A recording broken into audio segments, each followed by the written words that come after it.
Dedi. 86 sene. Ondan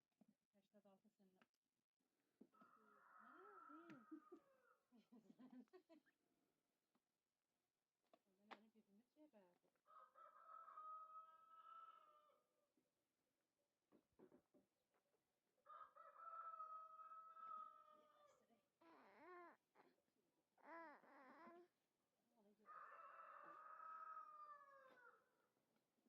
çöreğimizin içine koy.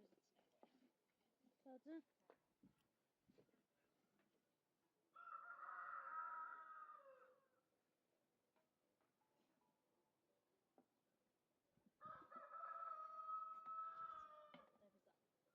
Hep filmde söyleyeyim.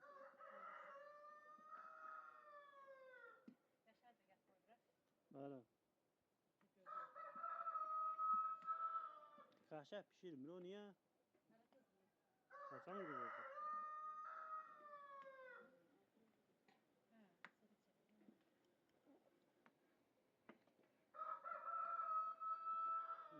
Yavaş yavaş kızar.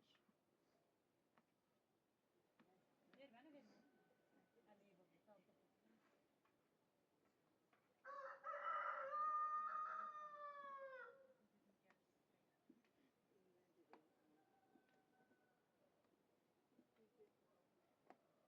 Can otur. Azıcık duruyor.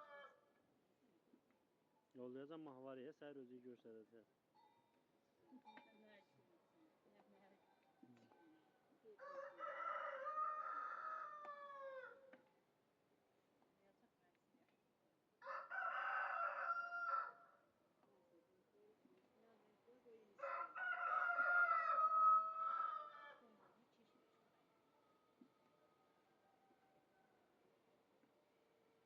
Bu çörəyə bax, lavaş al. Ha, onlar canıma kağız enlər. Gel.